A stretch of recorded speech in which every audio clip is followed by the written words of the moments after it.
boa noite, boa tarde ou... Bom dia. Bom dia, né? Dependendo do horário que você está vendo o AsaCast. É isso aí. Uma pessoa muito especial, duas na verdade, né? Tá o nosso diretor de instrução aqui na frente, né, cara? Pegando ele na entrevista. Porque assim, Vem junto.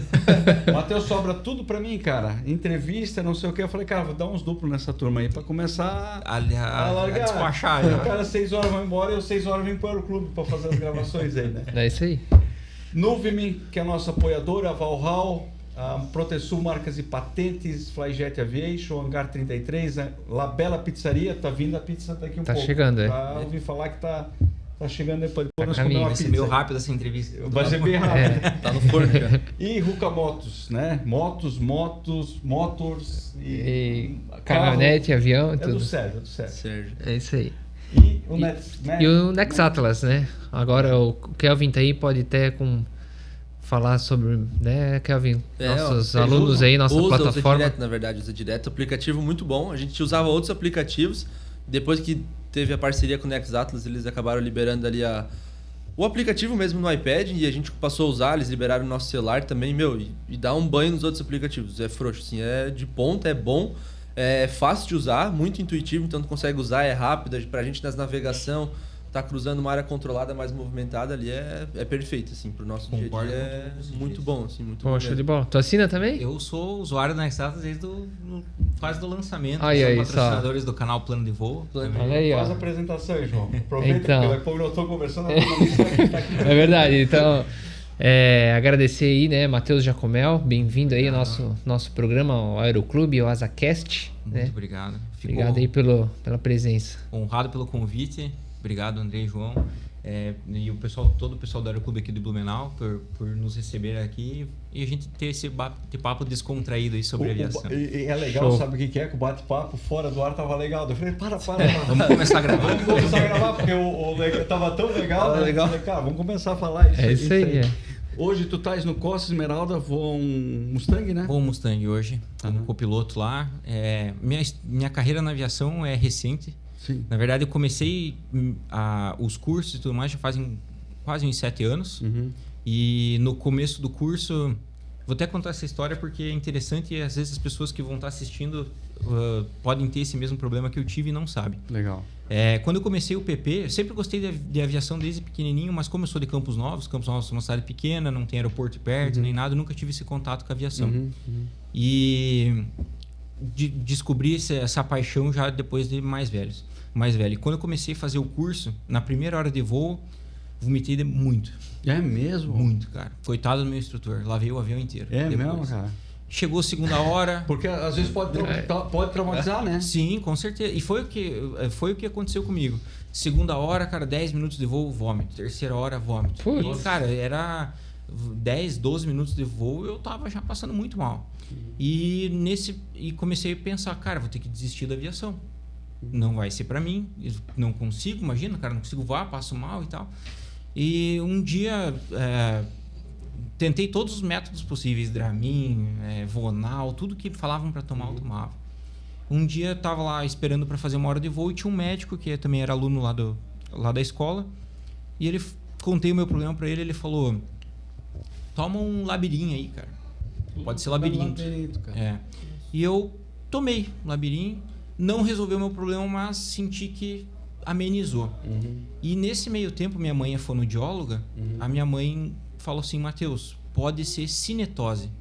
Cinetose é conhecido como enjoo do movimento. E muita gente tem e não sabe que tem e nem sabe o que é. Essas pessoas que pegam o celular enquanto estão no carro, no ônibus e Olha fica pra baixo. tonto em 1 minuto, isso é cinetose. Só que existem vários graus, né? A cinetose, ela não tem uma cura, não existe remédio, porque ela é um problema, bem dizendo, neurológico e você tem que acostumar o teu cérebro com isso. O que acontece? A cinetose, por exemplo, eu estou aqui sentado no banco, no carro. Eu olho para fora, o meu cérebro vê o movimento e manda aquela informação e eu estou recebendo muita informação que eu estou em movimento. Ao mesmo tempo, eu olho para baixo, recebo informação que eu estou parado. Então, a cinetose ela é um desencontro de informações no teu cérebro que causa um enjoo do movimento. Entende? Então, depois de muito tempo, eu descobri. E, cara, nisso eu fiquei quase 1 ano fazendo tratamento em Brusque. Aí minha mãe é fonoaudióloga e você faz esse tratamento com uma fonoaudióloga. Só que ela não era especialista nessa área, ela pediu para eu ir até a Brusque. Cheguei lá, cara, o tratamento era isso aqui, ó, sem brincadeira. Ficava na frente de uma parede. Chacoalhando a cabeça. Chacoalhando a cabeça. Pô, louco. E daí, claro, tinha alguns exercícios que ela fazia. Então, cara, desde que eu comecei o meu PP, um ano eu fiquei parado ali tentando amenizar os enjoos, porque eu tava perdendo hora de voo, tava, né? Por conta disso. Daí só depois de 1 ano e meio, 2 anos, daí veio pandemia, e, né, aquilo lá, parou tudo. Tu é recém-piloto, então? Hoje, eu tô na aviação executiva desde que eu terminei a minha formação. Fazem 2 anos e pouquinho, mais ou menos, que eu entrei na aviação executiva. E já acumulei 500 horas nesses 2 anos aí no Mustang. Fiz alguns voos de CIOs com o Gabriel, com bastante gente que, né, vai ajudando aí de saco. Mas a minha história na aviação executiva é bem recente. Hoje, cara, eu sou apaixonado pela aviação executiva. Quando eu entrei na aviação, acho que o desejo de todo mundo quando entra é ir para comercial. E eu fiz um voo para Canela de Cirrus com um amigo meu, com o Maicon, e eu nunca vou me esquecer, pousamos em Canela, o chefe dele chegou, deu um 100zão para mim e falou, ó, pra você comer alguma coisa. E eu olhei e falei, cara, que se exploda a aviação comercial, eu vou ficar na executiva. E daí ali eu despertei essa paixão, cara. Eu sou apaixonado, assim, sabe? Eu acho que a aviação executiva tem muito a crescer ainda e tá, né? Vocês acompanham, assim, tá? O Brasil vai explodir na aviação executiva. Já tá quase faltando piloto. Né? Tá faltando piloto no mercado hoje, né? Tá faltando piloto preparado. Também. Não sei se vocês têm a mesma opinião. Você tem muita gente procurando emprego, daí você chega, o cara não tem um diferencial, né? Não tem um qualificado. E não estamos falando de horas de voo. Tá falando de tudo que agrega um piloto. E tu, desde o ICAO até qual fez? Qual era o clube? Eu fiz toda a minha formação na Voe Floripa. Na Floripa. Chegasse a INVA, tudo não? Não. Eu saí do PC direto pro Java. Olha só. Cara, foi assim, aquele negócio. Lugar certo, hora certa. No momento certo. No momento certo. Não é fácil, e com contatos, né? Assim, eu falo, eu tenho um canal no YouTube ali, o canal Plano de Voo, até o pessoal aqui do Aeroclube conhece, ele veio falar comigo. Sim. Eu gravei desde a primeira hora do curso de piloto privado lá no canal e toda a minha trajetória até na aviação executiva e tal. Lá tem o primeiro vômito no avião, tem tudo isso, sabe? Então pode divulgar para o pessoal assistir. Como é que é? Pessoal, é canal Plano de Voo, pessoal. Se vocês quiserem, o Nex Atlas é apoiador do canal também. Eu uso desde lá do começo do PP. Então, para quem está assistindo aí em casa, né, pode procurar lá canal Plano de Voo. E é legal porque vai mostrar também o dia a dia, né? Mostra como o dia a dia da aviação executiva. Da tua escola, né? Como é que foi? Sim. É parecida, né? Lá, aqui são parecidos, né? Sim. Querendo ou não, a gente... Eu só criei o canal por um motivo. Porque quando eu entrei na aviação, eu não conhecia ninguém que era piloto, não sabia de nada. Eu lembro que eu pesquisei no Google aeroporto perto de Balneário Camboriú. Eu sabia de Navegantes. Tu moras onde, em Balneário? Agora eu tô morando no Perequê, em Porto Belo, mas morava em Balneário até ano passado. E eu descobri o Costa Esmeralda. E fui lá. Cheguei lá, eu olhei os hangar. Aí eu olhei um hangar lá que era a Plano de Voo Escola de Helicóptero. Isso. Falei, vocês têm curso de avião? Aí veio... Pulasse o helicóptero, não quisesse nem fazer. Eu gosto muito de helicóptero. Eu ainda pretendo fazer o helicóptero um dia. Sou apaixonado por helicóptero, mas eu fui pro avião. Aí chamaram o Coelho lá, que é o instrutor. Sim, conheço o Coelho. Coelho... Desculpa, na época era o Marlon. Mas o Coelho também tava lá. O Marlon já me colocou dentro do Bravo lá, vamos fazer um voo de incentivo.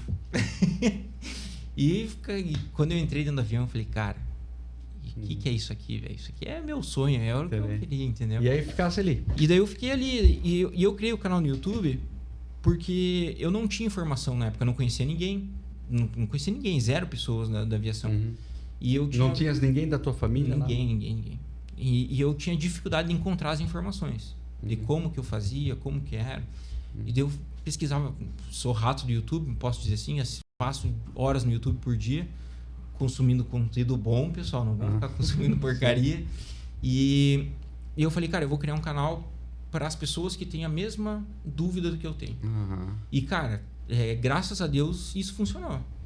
Não o canal em si, mas o canal é o meio de você atingir as pessoas. Sim, que é o nosso caso. O OsaCast ele foi desenvolvido, né, para isso. E graças a Deus nós estamos conseguindo atingir algum...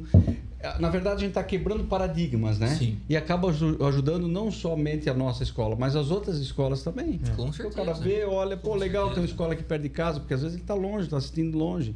Né? Tem gente que está assistindo lá do norte, nordeste, do sul do estado, enfim, que não, por algum motivo não tem como fazer aqui, mas ele tem várias escolas aí pelo Brasil. Não, e o padrão é muito parecido, né? Se ele é SIAC, é de formação, Sim, ele é o padrão parecido. Mas o Aeroclube de Blumenau, ele tem uma história incrível, né? E eu, por exemplo, eu tenho um amigo meu de Joaçaba que está fazendo curso aqui. E vem de Joaçaba. Quem é? Sim. O Debiase. Debiase, sim. Debiase, eu estudava com a minha namorada. Legal. E quando ele me pediu indicação do Aeroclube, eu indiquei o Blumenau. Esse aqui é o chefe de instrução aí. Eu sei quem que é. Tá voando. Então, assim, legal. cara, pra você ver, o cara faz 350 quilômetros pra vir fazer a instrução aqui, cara. Tu sabe que, até ele tá aqui agora, eu vou falar isso pra audiência, né, João? Aqui no Aeroclube nós ensinamos no mínimo 2 profissões. No mínimo, né? Esse aqui é da secretaria. O que tu aprendeu lá na secretaria? O pessoal vai vender, né? Vender. Fizeram campeão de venda, cara. O cara sai com a papelada em dia. Não, o cara sai assim, ó, de fome o cara não morre. Não, acabou a aviação, vai ser vendedor para ganhar dinheiro. De uma vaga na imobiliária lá. Nós estávamos entrevistando agora há pouco outro, né? O Xuxa. E o Xuxa é CTM. E aí ele falou o seguinte, como ele está numa operação com 2 aeronaves, eles têm um feno e uma coisa, ele disse, precisava um CTM. Não, eu tô aqui, cara, não precisa de nada. Ele aprendeu no Aeroclube. Então, esse que é o legal da escola, porque eu acaba formando... o Xuxa lá no Vale Europeu. Lá. É, isso aí. Então ele acaba, né, o Aeroclube acaba formando, né? Isso aí é bacana também. Sim. Mas a tua história é bacana porque, assim, pô, o cara na aviação zerado é, cara, complicado. E eu... Ser um padrinho, né? De chegar, pô, apresentar e ficar na aviação. E sabe, eu vou te falar, cara, eu nunca fui muito persistente com as coisas, sabe? Desde criança começava uma coisa e não terminava, começava uma coisa e não terminava. Eu sou formado em Direito, eu vim para Balneário para fazer faculdade de Direito. E no meio da faculdade foi quando eu comecei a correr atrás, né? No começo da faculdade foi quando eu comecei a correr atrás do curso, assim. No começo foi difícil, porque minha mãe e meu avô já falaram mais uma das ideias malucas do Matheus. Não vai dar em nada. E eu, cara, quando eu fiz esse primeiro voo do Bravinho, assim que eu coloquei na cabeça, eu falei, não, isso aqui é o que eu quero pra minha vida, cara, e não vou sair disso. Aí não tinha dinheiro para fazer o PP, e eu tinha uma tia que morava comigo aqui, filha do meu avô, que morava aqui em Balneário comigo, e ela foi embora para Cascavel e deixou o carro aqui, era um Agile 2010. E eu olhei pro meu avô e falei, vô, você me dá dinheiro para fazer o curso? Não vou te dar. Porque você só vai gastar dinheiro. Eu falei, então eu posso vender o carro? Pode vender, você vai ficar sem carro. Eu tava lá em Campos Novos. Eu saí de casa, cara. Na hora que ele falou, pode vender, eu saí de casa, fui na garagem de um amigo meu. Quanto que você dá no Agile? O PP era 18 mil. Te dou 19. Eu falei, tá fechado. Nem negociei. Nem negociou. Cara, ele me mandou o dinheiro, fez transferência, em 1 minuto eu já tinha transferido pra Voe Floripa. Eu falei, tá pago e agora eu vou começar. E daí o PP tava garantido, sabia? Cara, agora não tem mais que eu me preocupar. Aí eu terminei o PC e eu falei, agora eu tô lascado. Como é que eu vou fazer? Só que daí, nesse meio tempo, a minha família também já foi entendendo que já não era mais uma loucura, que eu tava realmente, tipo, focado naquilo, E na época eu trabalhava, ganhava um salário mínimo. É porque quando né, para nossa audiência saber, quando é um pouco fora daquela questão do dia a dia, do cotidiano, o pessoal difícil, não conhece ninguém, não tem ninguém na família. E principalmente o negócio de ser piloto, né, cara? Quando você vem de uma cidade que nem Campos Novos, cara. Ninguém tem noção, né? Campos Novos é uma cidade... Perto de Concórdia. Perto de Concórdia. Concórdia Aviação lá é 10. Cara, Campos Novos é uma cidade pequena, um povo, vamos dizer, colono, é uma cidade do agronegócio. Então, tipo, você não tem isso aí lá, sabe? Era difícil você ter essas informações, saber da profissão. Na minha cabeça, eu tinha que ir pra Força Aérea. E pra ser piloto de avião, com 18 anos, eu fui lá me alistar. Falei, eu quero ir pra Força Aérea. Cheguei de óculos lá, a mulher olhou pra mim.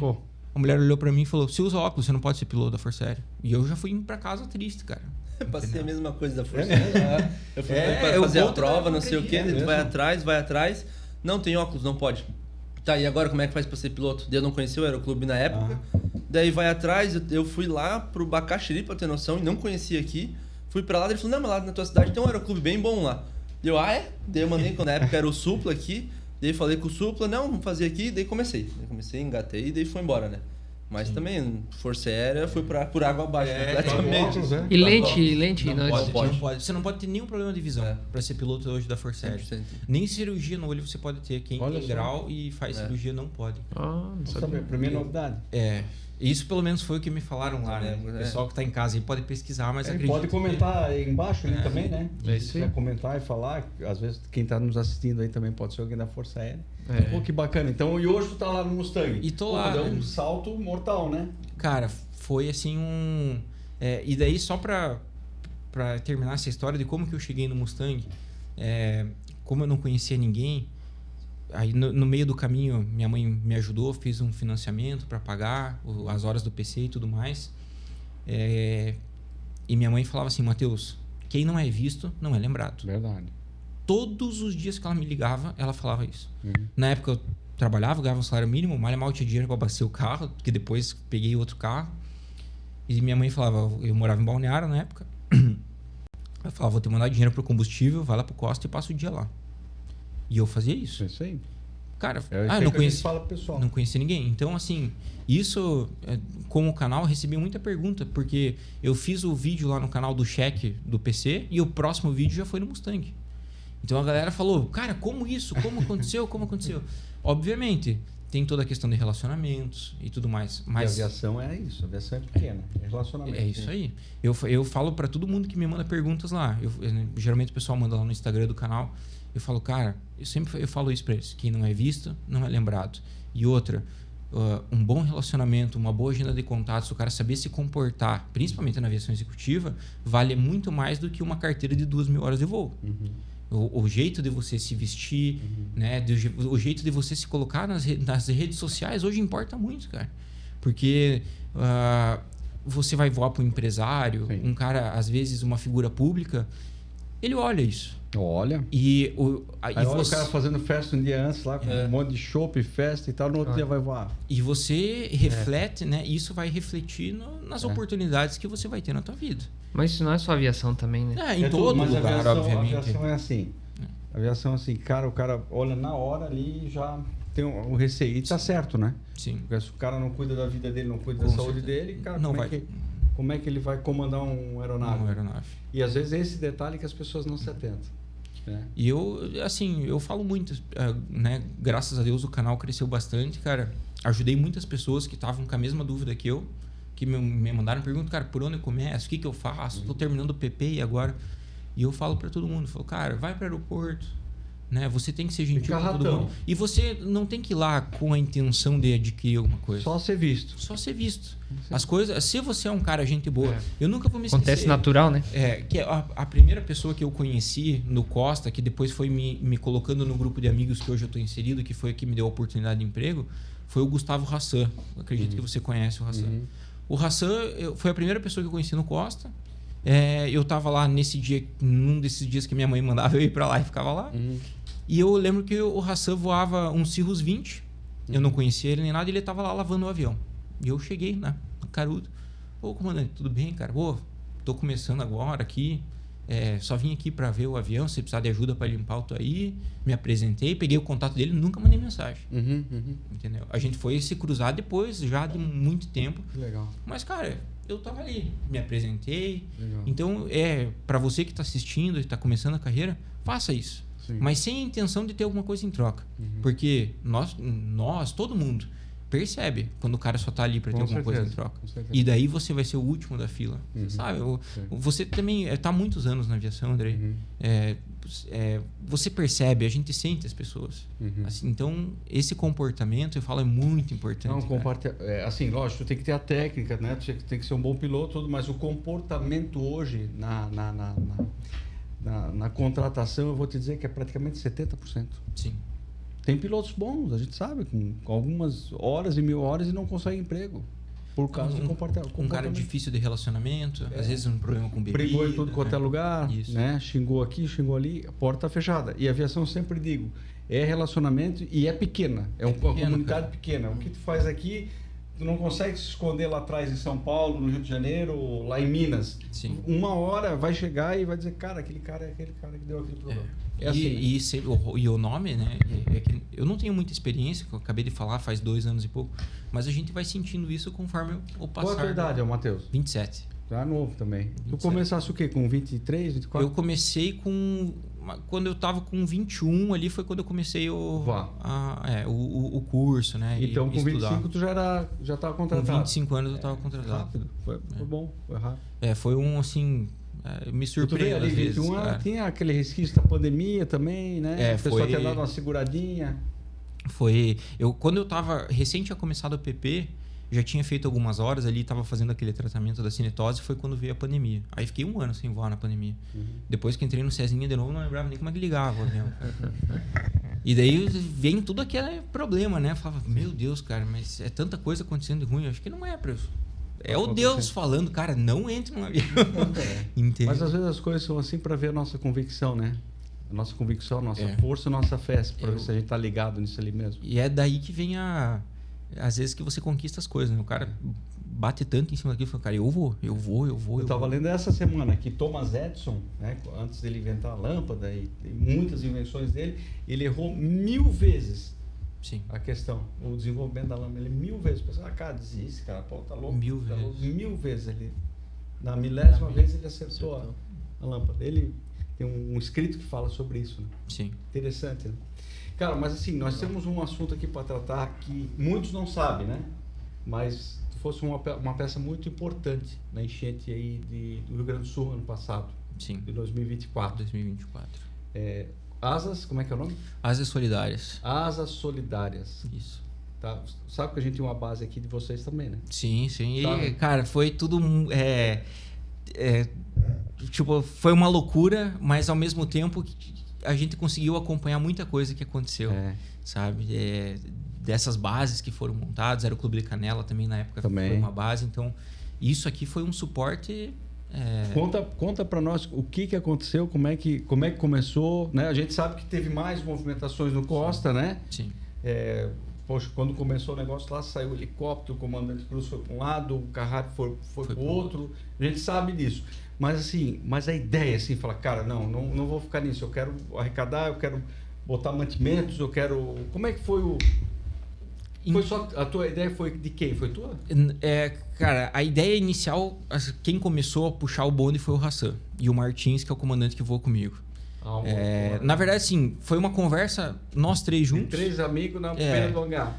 O cara começou as chuvas, começou a fechar tudo e o negócio começou a ficar realmente fora de controle, algo que a gente nunca tinha visto. E quando fechou realmente as estradas, assim, o pessoal que era piloto do Rio Grande do Sul falando no grupo, falava, cara, tá feio, não tem nada, tem que achar um jeito de chegar às coisas. E daí numa conversa, falou, cara, e se já estava acontecendo quantos dias ali? O começo vamos dizer assim, o começo da conversa para iniciar a operação foi mais ou menos no 3º ou 4º dia de chuva lá do Rio Grande do Sul. Que foi quando os primeiros helicópteros, o Cruz e o Carhard foram, né? Eles foram até antes da operação começar, porque eles foram lá na época... Eles foram os primeiros. Assim, são 2 pessoas, cara, que eles contando o que eles passaram lá, a gente tem que tirar o chapéu para o que eles fizeram, sabe? O Cruz esteve aqui, ele fez entrevista, não foi pro ar ainda, mas ele deu entrevista sobre isso, foi muito interessante. A coragem, né? A coragem. Os drones deles chegaram, cara, vai, né? Vai. Principalmente do Cruz, né? O cara era dono do helicóptero, né?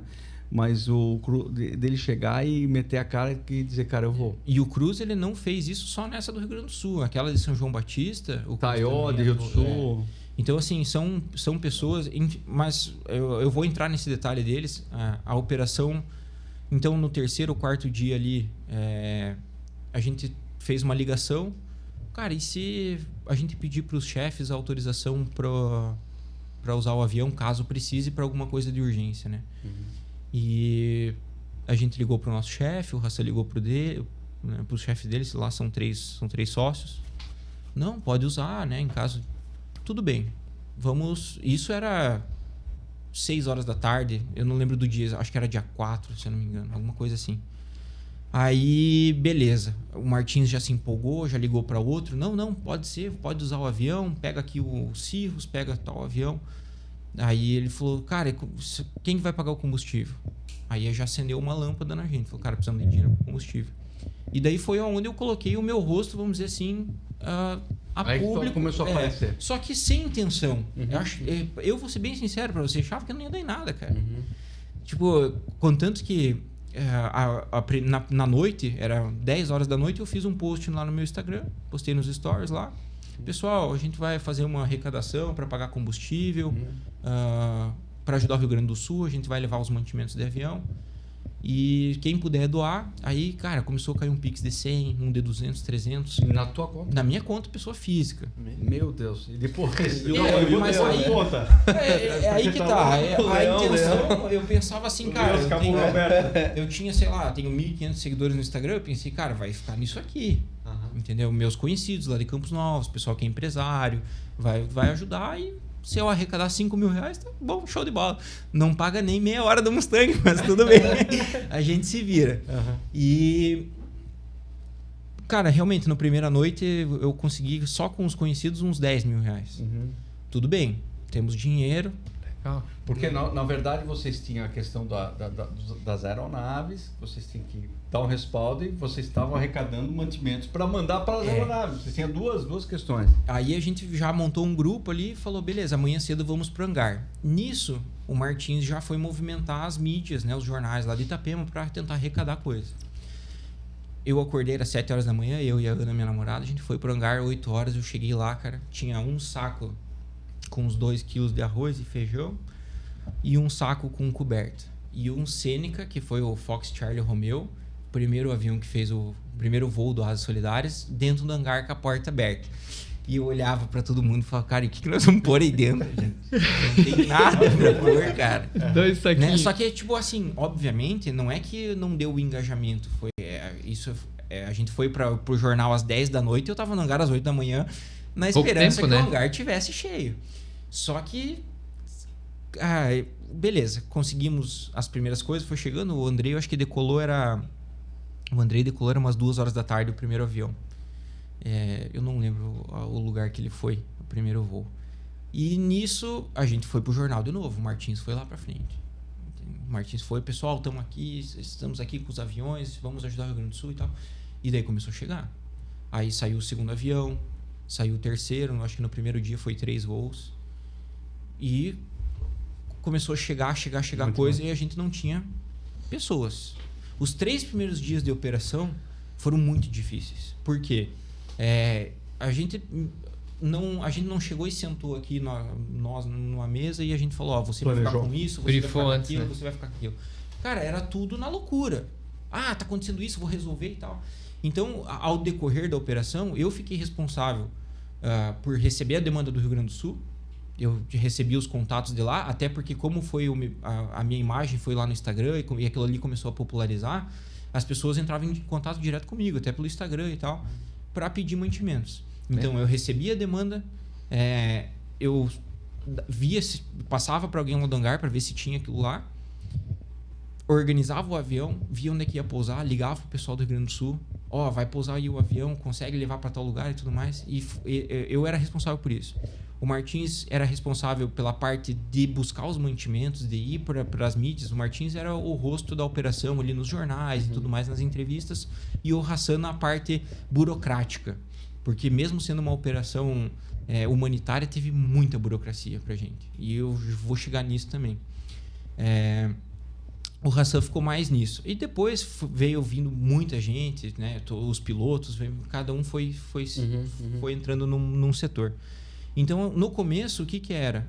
Tem um avião aqui, eu tenho um monte de coisa. Para onde que eu vou mandar? Aonde que vai pousar? Com quem que eu falo? Tinha que ter um destino, né? Entendeu? Então, cara, o começo foi muito difícil, porque eu chegava nos grupos e eu mandava, alguém tem um contato em Montenegro? Aí ligava para 1 milhão de gente. O cara passava o contato do cara que já tinha até morrido já, que era do Aeroclube, presidente de 30 anos atrás.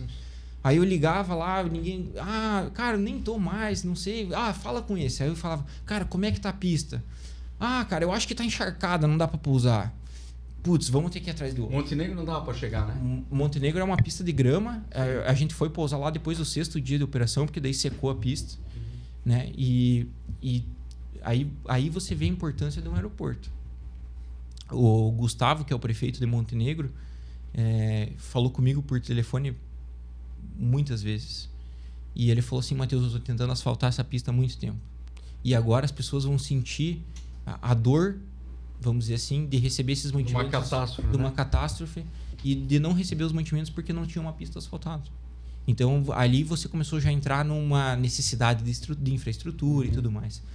E a operação foi indo, cara. Primeiro dia, segundo dia, tudo uma confusão. A gente, né, fazendo tudo tipo, do jeito que chegava lá no hangar fazia. Ia acontecendo. Nesse meio tempo, saindo alguns helicópteros, principalmente, sim, né? Vários helicópteros. Saíram para ir para lá. Essa saída dos helicópteros para lá, isso vocês controlavam ou não? E foram saindo aleatoriamente? Isso foi acontecendo aleatoriamente. Não tem nada a ver com vocês? Não. Depois os helicópteros entraram na Operação Doses Solidários. Tá. Entende? Aí depois sim a gente... Que eles foram indo também. Foram indo, mas ao mesmo tempo, o Cruz deve ter contado isso, eles iam chegando lá e também não tinha informação para onde que vai, onde é que tinha combustível, o que fazer, né? O que fazer. Então, no começo da operação, o que a gente mais tinha dificuldade era a falta de informações. Contanto que teve um momento que eu liguei para um major da Força Aérea que estava na base de Canoas e ele falou: cara, o que você precisa? Eu falei: cara, eu preciso de informação. Eu só preciso de informações. E nesse dado momento tu já começou a chegar a coisa? Já. Ali comida, né? No quarto, assim, a gente trabalhava de formas que recebia as demandas e a gente colocava nas redes sociais, o jornal ia lá na televisão, falava: pessoal, não precisamos mais disso, agora a gente precisa disso. E, cara, chegava uma enxurrada. Chegava assim, ó, passava mais de 1.000 pessoas por dia tranquilamente dentro do hangar. O hangar tava cheio, né? E isso foi depois do 3º dia de operação, que foi quando a gente começou a ter que profissionalizar o que estava acontecendo. Porque tava tendo uma proporção que a gente não imaginava. E começou a ter muita gente lá dentro. Isso foi um problema até lá dentro do condomínio, porque aquilo é um condomínio aeronáutico, tinha muita gente circulando e tudo mais. E no 3º dia de operação foi quando a gente começou a arrecadar bastante dinheiro. Aí teve pessoas famosas, o Whindersson Nunes, Luísa Sonza. O Whindersson Nunes me fez um pix de R$100 mil. Pois é, mas tudo na tua conta? Tudo na minha conta. Cara, e daí? A minha conta, cara, eu cheguei... teve uma hora que eu perdi o controle, que foi quando deu R$900 mil. E daí eu falei assim: cara, agora não tem mais como ser na minha conta. Tarde demais, né? Eu falei: isso aqui vai dar um problema para mim depois. Sim. E daí foi onde a gente começou a destinar para uma conta da ONG do Alan. O Alan é da NDI e ele é sobrinho do Luciano Hang. E ele trabalha com ONGs na África, pelo mundo inteiro. E eles tinham uma conta da ONG e a gente começou depois a destinar esse dinheiro para lá. E ele sim fazer a distribuição? Na verdade, assim, o dinheiro só ficava na conta dele, mas... só saía de lá com a nossa autorização para os nossos fins, né? Que era o quê? Estrutural, né? Era combustível e tal? Primeiro, a gente começou só pagando os combustíveis das aeronaves que estavam pro Asas Solidárias. Eu recebia muita ligação: Matheus, eu tenho um B200 aqui no Pará, vou mandar para aí, me manda o dinheiro para abastecer. Ô, louco. Não, cara.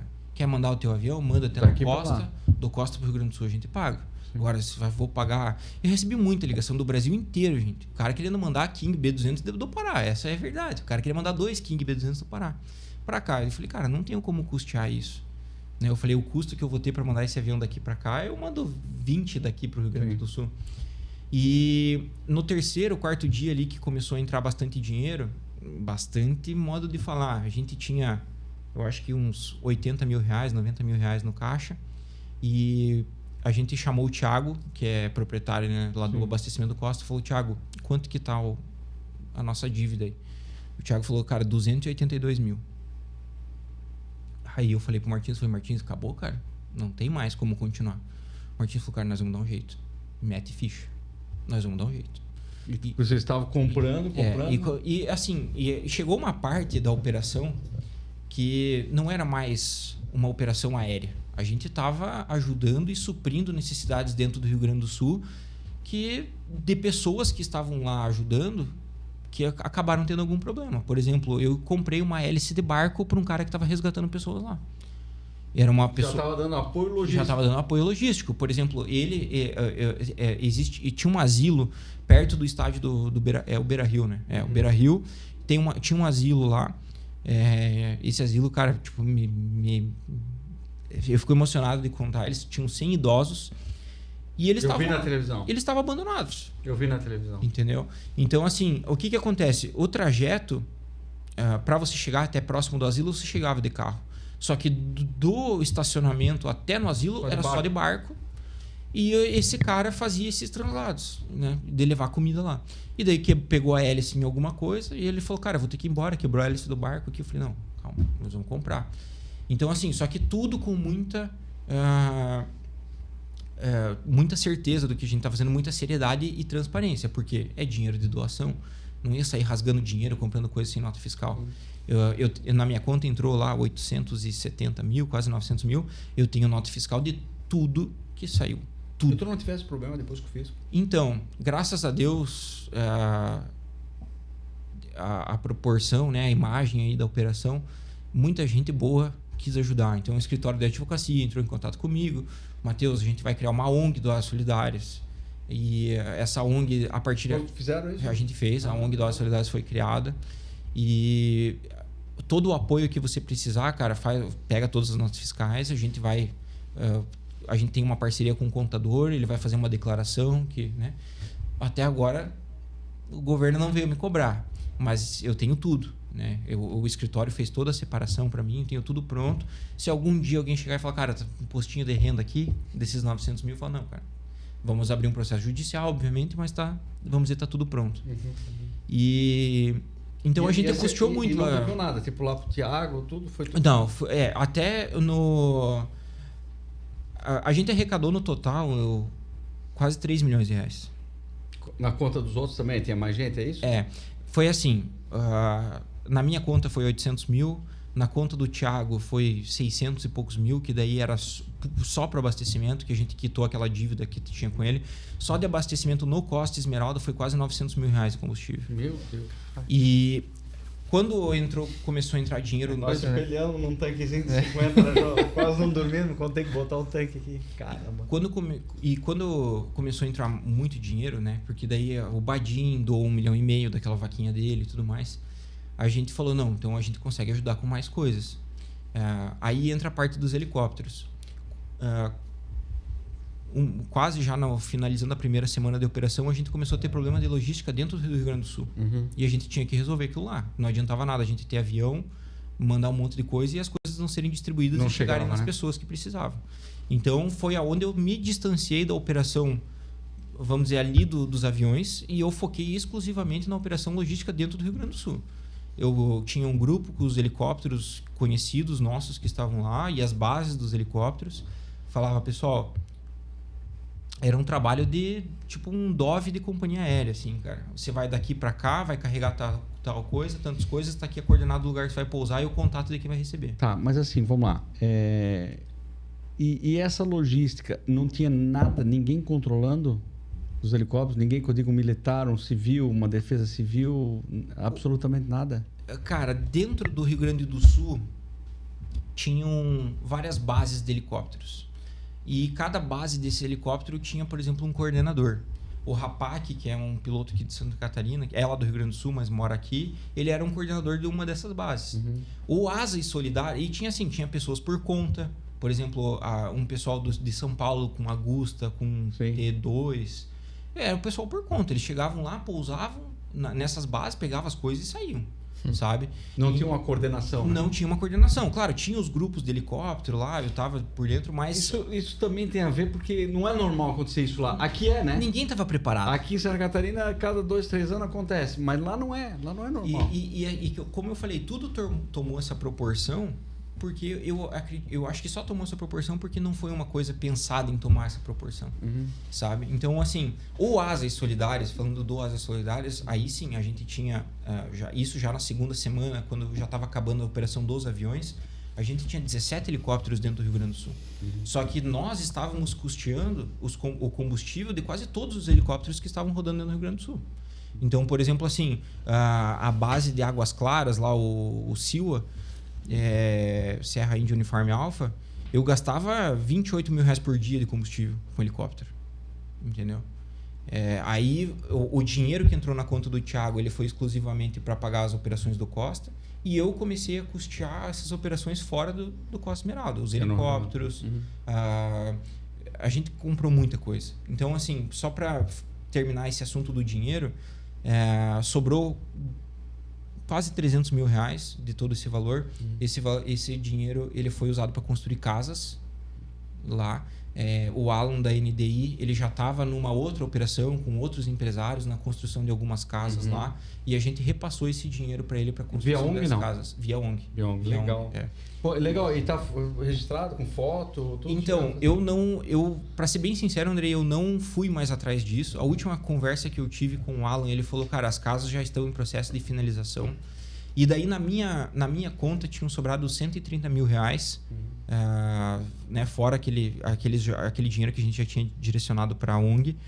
E esse dinheiro a gente destinou para a reconstrução de casas de 13 policiais militares que trabalharam diretamente lá, que perderam 100% da casa. Então, esse dinheiro saiu direto da minha conta para a conta da Quero Quero. Eram 130 mil reais para a compra de eletrodomésticos básicos. Um fogão, uma pia, alguma coisa, que foi para uma associação lá dos policiais militares. Tinha 13 lá que perderam completamente tudo. E daí a gente destinou esse dinheiro. E diga as passagens, perderam porque saíram para ajudar a população. E acabaram perdendo. Isso aconteceu muito, cara. A gente ouve as histórias lá. O pessoal falando, cara, eu perdi minha casa e muita coisa dentro de casa porque eu fui ajudar os outros. E teve gente que não se importa com isso, mas... E foi de surpresa, né? De 2 oportunidades eu fui de avião, né? E fui voando. E a gente fez, se não me engano, foi 13 voos. Saía todo dia, às vezes 2, às vezes 3 voos aqui. Só remédio, né? A gente só levou remédio. Tinha necessidade, remédio X. A gente pousava muito em Santa Cruz do Sul. Sim, Santa Cruz do Sul. E Bento Gonçalves, acho que a gente pousou. E Canela, acho também. Teve 3 ou 4 cidades que a gente repetiu ali, né? E uma vez em... Não quero... O Novo Hamburgo. Novo Hamburgo é de grama? Novo Hamburgo é grama. De grama. Eu sei que o avião veio todo... E pousamos lá também. Mas 100% remédio. E aí as pessoas ligavam. Mas não sei o que, não sei o que. A gente transferia para vocês, porque o nosso era remédio. E era engraçado porque num dado momento a gente falou, não, cara, só remédio. O pessoal ligava. E eu cheguei assim lá na Flyjet, cara, olhei assim, uma sala tamanho dessa, só remédio. Caramba, cara, como é que eu vou levar esse troço aí? E o remédio é uma caixa desse tamanho e às vezes tem um negocinho leve. É leve, só que dá volume. E foi. Daí eu me lembro que nos últimos dias, faltando ali, já tinham começando a ter acessos ali, o pessoal começou a proibir os pousos lá. Sim. E aí a gente conseguiu um caminhão e foi praticamente um caminhão inteiro só de remédio. E nesse meio tempo tinha que cuidar, porque às vezes tinha gente ligando, não, eu sou fulano e tal, se identificando. Sim. E a gente não conhecia quem era. Então a gente falou muito com os aeroclubes, né, que foram fundamentais para isso, né? Completamente. Fundamentais. O nosso contato, bem dizendo, ele veio 98% direto com os aeroclubes. A gente teve várias tentativas de golpe durante a operação. Várias, eu também várias. É porque tu pega um caminhão desse aí, quanto é que vale? Eu não faço nem ideia quanto é que vale esse troço aí. Mas era remédio assim, porque era conforme a necessidade, né? Sim. Tinha um negócio de passar lá que era de mulher, que precisava enfim, tinha um monte de coisa que precisava na hora, negócio de tétano. Sim. No começo o remédio do tétano foi muito pedido pelo pessoal que estava trabalhando nos resgates e tudo mais. Ferrugem, pegava no negócio. E todo dia tem um pedido. Então a gente ficou bastante tempo nisso aí. E quando era comida e coisa, a gente mandava para lá. Só levava para lá pro Costa. E daí foi, assim, a operação ali dos aviões do Costa Esmeralda foram 153 voos. Olha só, meu Deus. Os dias mais movimentados aí foram 35, 36 voos por dia. A maioria eram os aviões lá? A grande parte dos aviões baseados lá, mas também veio muita gente de fora. Veio, né? Veio o CJ3 de São Paulo, Pilatos do Paraná. O pessoal abraçou o Bandeirante da Helisul. Cara, quando a gente recebeu o Bandeirante da Helisul foi igual abrindo um pote de ouro. Porque, assim, obviamente, no começo era necessário o avião. E a gente teve um problema dentro da nossa operação, vamos dizer assim, que o que acontece? Grande parte dos voluntários, 90% dos voluntários que estavam lá, não eram da aviação, nunca tiveram contato, né? E se deslumbraram com aquilo, cara. Estavam vivendo um filme, né? Estavam vivendo um filme, cara. Tipo, e realmente aquilo lá parecia um filme. Acontecia tanta coisa, cara. Pegando a comida aqui, levando até botar no avião. Era um negócio assim bonito. Eu não cheguei lá, né? O meu piloto foi uma vez lá, mas eu não cheguei lá. A gente via pela própria televisão, né? Mostrava isso aí. Então, esses voluntários, cara, eles estavam, né, saíram da rotina. Cara, deixaram de trabalhar, estavam lá. Então, tava vivendo assim, cara, adrenalina milhão. Né? Tava quente, eu lembro que tava muito quente, a gente começou a ter que ir atrás daqueles ventilador industrial. Era em maio, né? Maio do ano passado. Foi maio, 4 de maio. Como eu falei, como não foi nada programado, cara, tinha um monte de gente lá dentro do hangar, a gente não tinha comida. O pessoal começou a ficar estressado, discutir, comida, entendeu? Aí teve um dia que a gente falou, cara, vamos parar. Pera aí, pessoal, todo mundo sai para comer. O pessoal começou a discutir, imagina lá, um brigando por alguma coisa, outro brigando por outra. E foi onde a gente começou a ter esses problemas. E principalmente os voluntários que, cara, foram pessoas assim maravilhosas, tem que falar. Mas principalmente quem não era da aviação, que estava tendo aquele contato com o avião e aquela cena de filme de ação, assim. Eles estavam vivendo uma adrenalina muito alta, cara. E esses voluntários, quando abriu a primeira estrada que a gente falou, acabou o avião, a galera falava, como assim acabou? Não, tem que continuar, vamos continuar. Tem dinheiro, vamos fazer. Porque entendeu? Quando abriu a estrada, foi de caminhão, né? Aqui também. Então, assim, depois que abriu as estradas, tiveram só 3 voos, que foi para coisas urgentes, que eram remédios. Para mim, um dos voos assim mais marcantes do Asas Solidárias foi como é que é o nome daquele aviãozinho? Tecnam. É Tecnam, né? Tecnam. O pessoal lá que é representante 2008. o P2008. O pessoal lá da representação da Tecnam no Brasil veio para ajudar, estavam com 2008 ali, tava um mau tempo e tinha um remédio para uma criança que estava no hospital em Porto Alegre. Esse remédio, aqueles remédios lá que custa 800 mil reais, 900 mil reais. Lá o cara não... Que se ficar uma semana, infelizmente, vai falecer. E naquele dia, tinha um remédio disponível em Curitiba. A criança que recebeu o remédio faleceu. E, cara, o pessoal lá do P2008 falou, eu vou lá buscar e vou levar. Nós olhamos assim, tem certeza? Não, eu vou. Foram pro Bacaxiri, pegaram o remédio, foram pra lá, levaram e a criança sobreviveu por causa do remédio. Então, pra mim, esse foi o trabalho do Asas Solidárias, assim, que valeu por muita coisa que a gente fez. Que legal. Mas nunca pensaram em fazer um pós-documentário sobre isso? Teve um pessoal os locais, essa criança. Teve um pessoal que entrou em contato conosco para fazer, mas eu não entendi muito bem. Eles queriam dinheiro para fazer documentário, então envolvia muita coisa e a gente acabou saindo fora. Então até agora ninguém quis além deles, mas se algum dia alguém estiver assistindo, se interessar, a gente está aberto a buscar, a gente tem contato com todo mundo que ajudou. Contato, vocês têm vídeos? Sim, tem tudo. Que aconteceu, cara, foi maravilhoso, né? Maravilhoso. Muito massa trabalho. Só que aconteceu muita coisa, André, assim, que nem eu falo, eu precisava de um documentário de umas 6 horas para contar tudo o que aconteceu. Né, cara? Tudo. Imagina. Assim, que nem eu falei, os 3 primeiros dias de operação, e daí o quê? A gente se sente herói, cara. Né? E a gente tava vendo as coisas acontecendo, vendo aquilo lá, falou, cara, eu quero ajudar mais. Eu não dormia, cara. No 5º dia, a gente tinha os bombeiros que estavam ajudando lá no hangar. Eles olharam pra mim, pro Martins ali e tal, e falaram, cara, amanhã nós vamos trazer um soro pra vocês, vocês vão ficar tomando soro aqui enquanto vocês... Nós tava igual maluco. Uma olheira assim, cara, sem dormir, o telefone não parava 1 minuto, eu ficava carregado com o power bank aqui 24 horas por dia. E eu tenho uma história assim que aconteceu e que, tipo assim, nem tava aos nossos pés de fazer aquilo, mas você fica querendo tanto ajudar as pessoas que você dá um jeito. No 2º dia pro 3º dia de operação, 10 horas da noite, vem o Felipe Simões, que é um piloto famoso aí no Instagram e tal. Uma menina entra em contato com ele falando sobre um rapaz que aparentemente estava abandonado numa BR que tinha problema lá, eu precisava de insulina, estava ilhado. Eu levei muita insulina. Muita insulina. Eu acho que foi a maior compra de insulina no Brasil. Todo dia eu levava insulina.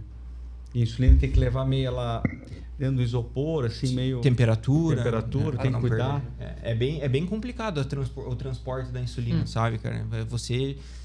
até o pessoal, quando começou a ter o transporte da insulina, o pessoal falou, cara, tome cuidado, porque pode perder a carga se mudar a temperatura.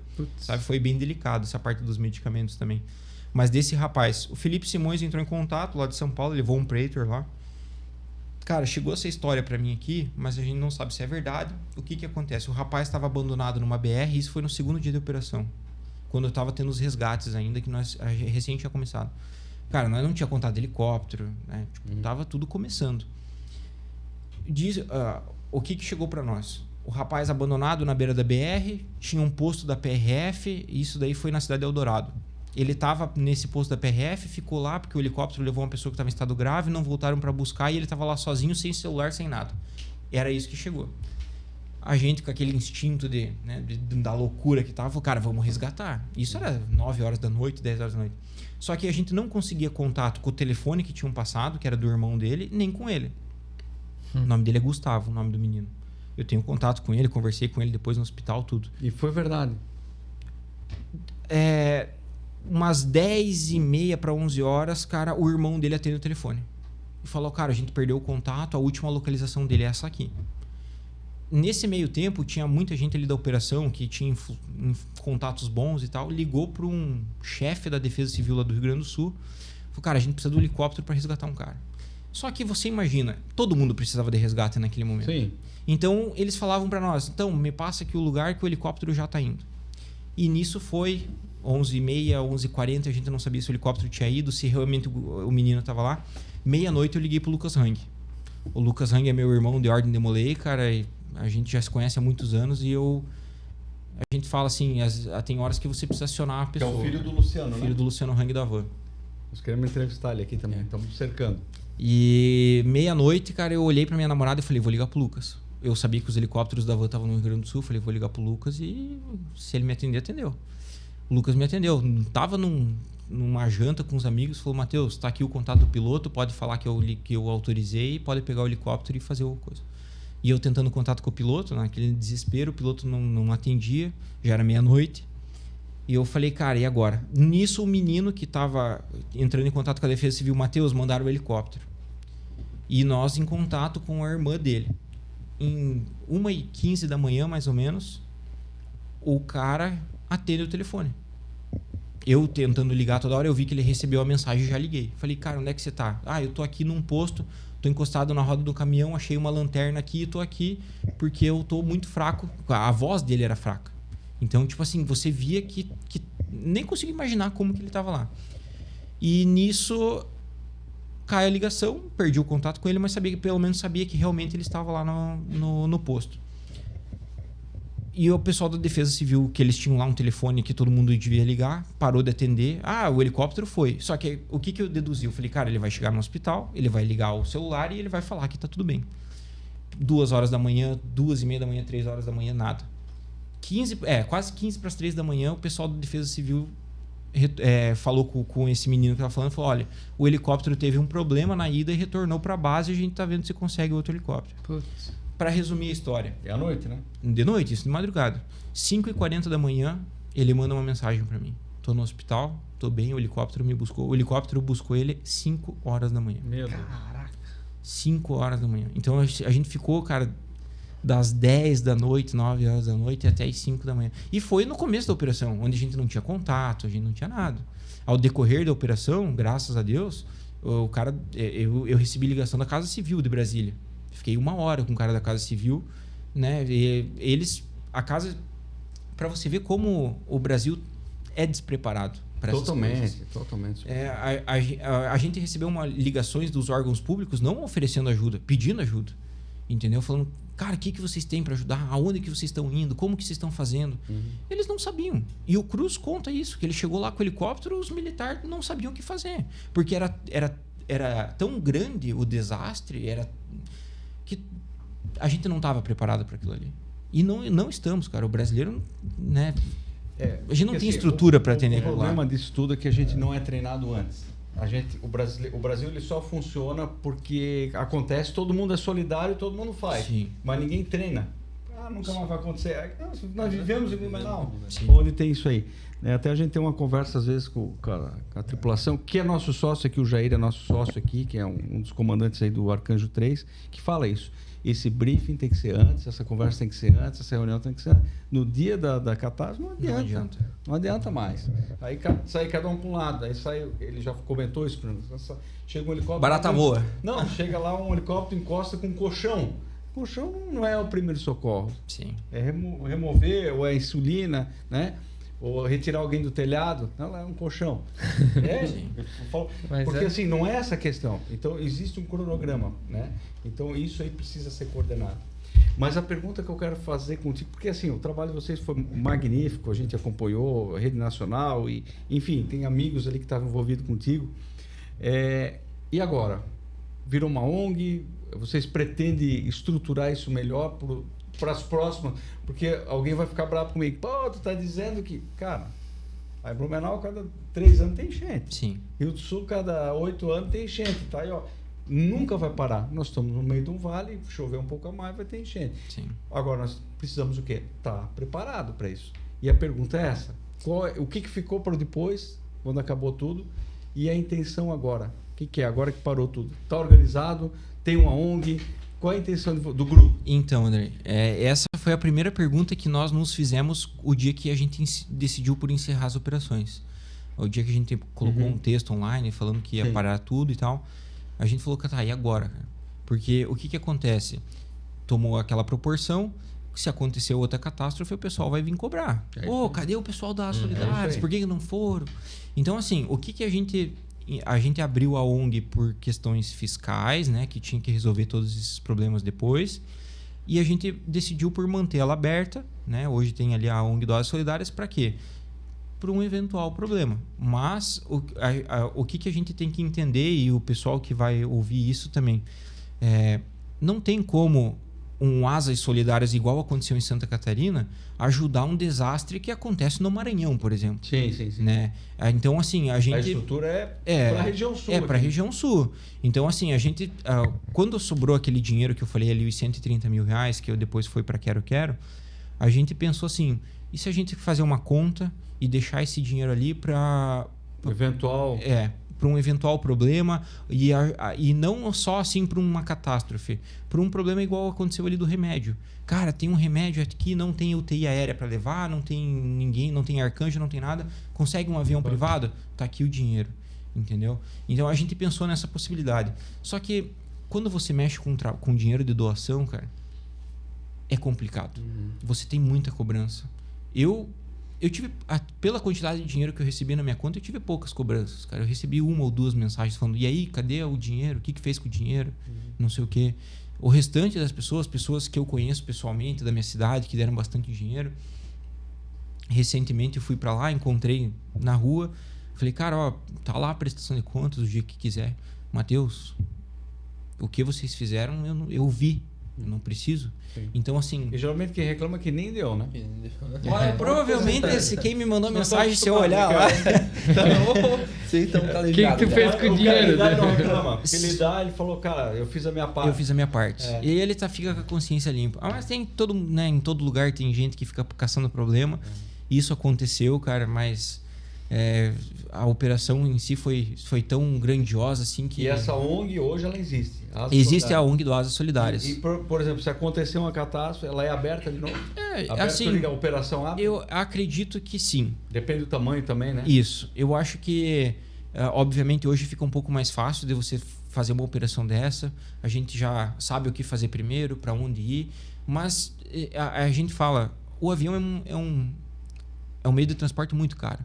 Então, o Asas Solidárias só iria entrar novamente numa questão igual do Rio Grande do Sul, onde fechou as estradas e não entrava nada. Entende? Porque aconteceu uma catástrofe, a gente precisa... Cara, você chega por terra, você manda 30, 40 carretas com o dinheiro que custava para mandar um avião. Sim. E a gente recebeu muita crítica no começo, André. Falando, putz, mas um avião só manda 1.000 quilos. Isso aí. Uma carreta leva 35. A gente falou, gente, mas não chega. A operação é para o momento crítico, o momento que não chega por terra. As pessoas demoraram para entender isso. E a gente recebeu muita crítica falando... mas dá para mandar por carro, chega por tal caminho. Teve um cara que mandou, dá para ir por aqui. Se olhar o caminho lá, só 4x4 passava, os Jeep lá e coisa nada. Como é que você vai mandar um caminhão lá? Não e a rapidez, né, no caso de uma insulina, né? A insulina tem, cara, tirou ela da geladeira, tá dentro da caixinha, ela tem prazo, cara. Nós tirava ela da geladeira, já botava na caixinha, isolava e já botava no avião. E 1h15, 1h30 tava lá. Esse era, vamos dizer assim, o pilar do Asas Solidárias, o fundamento da operação. Sim. No primeiro dia ali, quando começou, a gente falou, cara, o que é a operação? O que nós vamos fazer? E a gente falou, cara, o nosso objetivo era o quê? Entregar em mãos para quem solicitou. Entendeu? Então, assim, isso aconteceu, cara. Isso eu falo com toda a propriedade do mundo, tenho provas, tenho tudo. O pessoal pegava e falava... eu recebi a solicitação aqui, uma cidadezinha próxima de... Como é que é o nome da... Triunfo. Acho que é Triunfo. Próximo de Triunfo, uma comunidade lá. Cara, eles fizeram uma solicitação daquele leite especial para criança que tem intolerância. Sim. Em 2 horas o leite estava lá. Entendeu? O avião pousou em Águas Claras. O helicóptero estava lá esperando e foi lá levar a carga que precisava. Então, assim, tinha muito essa ação, né? Eu me lembro que a gente pousou também de avião, já tirava do avião, botava no helicóptero e já levava. Era uma operação muito bonita, né? E, assim, essa dos helicópteros, os primeiros dias foram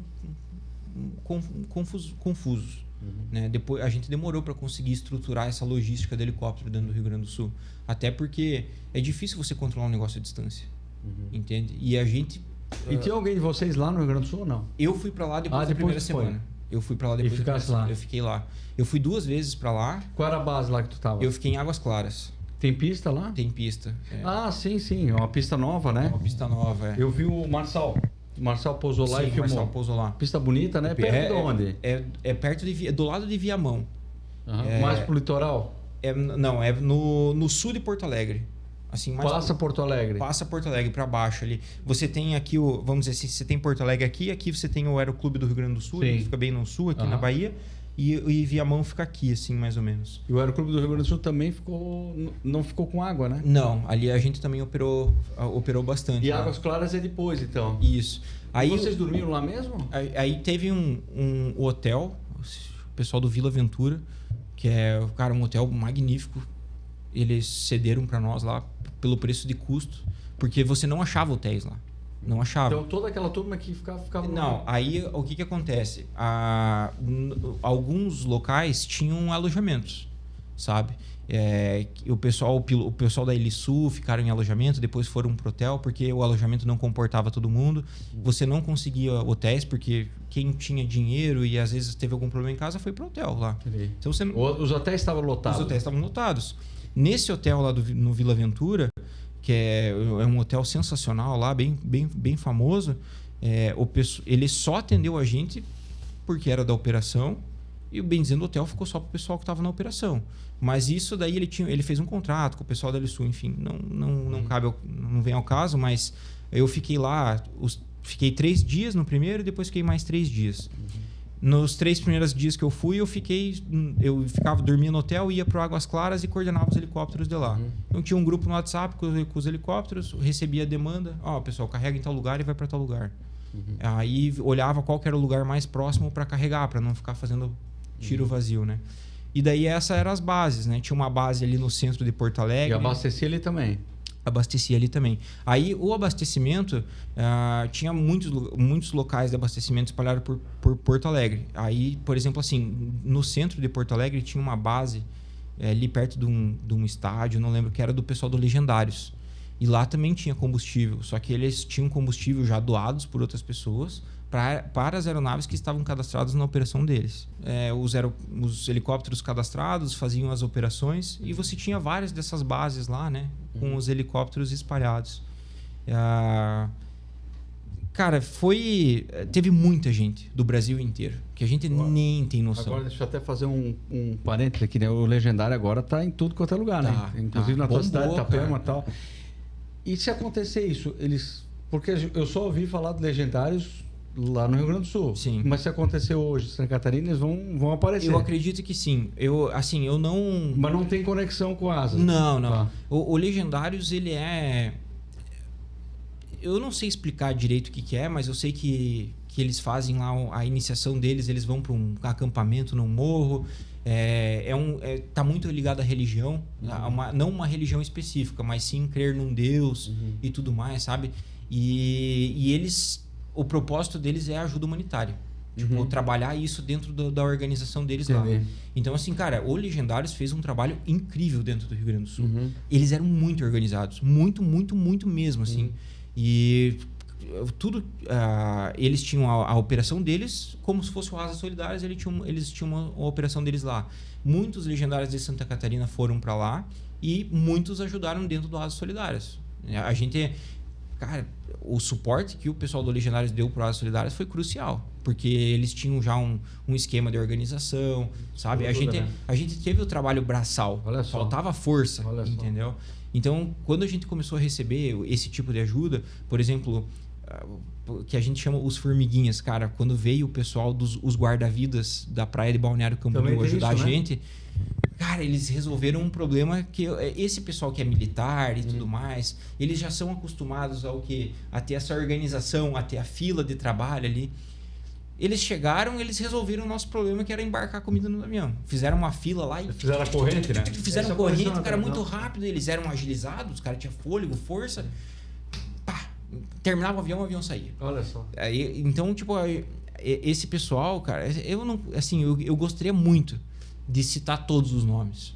Só que eu não tenho como. Eu juro pra você que teve gente que foi crucial pra operação, que quando terminou a operação, olhava, meu Deus, mas quem que é? Era muita gente. Muita gente. E rodava muita gente. Rodava muita gente. E a ideia é essa. Existe já uma ONG. Existe a ONG, né, como eu falei. Ela está estagnada, mas... Ela está ali. Se um dia... Pode ter certeza que se o Asas precisarem do Asas Solidárias, a gente vai dar um jeito de ativar isso e ajudar. A gente viu na prática o quanto foi necessário e o quanto salvou vidas. E eu digo, se não fosse a sociedade civil a ter agido tão rápido quanto aconteceu ali no Rio Grande do Sul, a gente teria muito mais gente desabrigada, muito mais mortes e um desastre que seria mais demorado para recuperar. Entendeu? Quem foi para o Rio Grande do Sul viu o que estava lá. Eu vou ser sincero, a mídia grande, né, os jornais, os canais grandes, não passaram 40% do que estava acontecendo no Rio Grande do Sul. O motivo? Não sei. Talvez por não criar um pânico ou alguma coisa assim, mas não estava sendo retratado realmente o que era. O que estava acontecendo. Eu me lembro que eu passei aquele no vale, eu passei voando ali, cara, era coisa assim desumana. Tinha cidade que ela desapareceu. O Vale do Taquari, né? Taquari, teve 2, 3 cidades ali numas curvas do rio ali, cara, que desapareceu a cidade, não tinha mais nada. Nós visitamos ali... Sempre esconderam, parece, os números. Sim, né? Foi e para encerrar, né, isso daqui, eu fiz uma ida para lá até com o meu chefe de avião, porque ele queria entender o que estava acontecendo em algumas cidades e ver como que ele poderia ajudar, né? Nós fomos até... Onde que nós pousamos? Não lembro agora. Pousamos em Caxias, enfim, pousamos lá em alguma cidade. De lá a gente foi com um outro amigo nosso que também ajudou na operação aqui, que tinha um helicóptero, empresário, mandou o helicóptero dele para lá para depois a gente ir com o helicóptero dele visitar alguns abrigos lá dentro do Rio Grande do Sul. E o que mais me chocou, cara, foi esse abrigo de Eldorado que nós visitamos, que era um abrigo de pessoas carentes. Que lá, assim, cara, aquilo foi a única coisa que aconteceu na operação que me desestabilizou mentalmente. Sabe, psicologicamente eu fiquei muito abalado quando eu vi aquilo. A gente chegou na cidade, nesse dia a gente encontrou de ir lá porque o Alan da NDI, ele conseguiu uma doação gigantesca de brinquedos, porque esse abrigo tinha muita criança, E assim, era um jeito de você confortar aquela criança. Então a gente conseguiu, o Alan conseguiu uma doação gigantesca de brinquedos novos e tudo mais. E os caras fizeram o Puma da Força Aérea pousar lá carregado de brinquedos. Então nós fomos para lá para ver aquilo lá, conhecer o asilo e ver o que estava acontecendo. Quando nós chegamos no asilo, o asilo lá em Eldorado eram 3 pavilhões, cada pavilhão cabia mais ou menos umas 500 pessoas, 600 pessoas. Pessoas carentes, moradores de rua, assim, bem carentes mesmo. Todo mundo juntou o que tinha, lona que foi doado, fazia um círculo lá e morava dentro daquela lona. Cara, que loucura. Aí agora a hora que eu fiquei abalado mesmo foi quando a gente foi no banheiro. Era como se fosse um pavilhão assim, esses de um ginásio. Cada pavilhão tinha um banheiro para 500 pessoas. Cara. Um banheiro para 500 pessoas.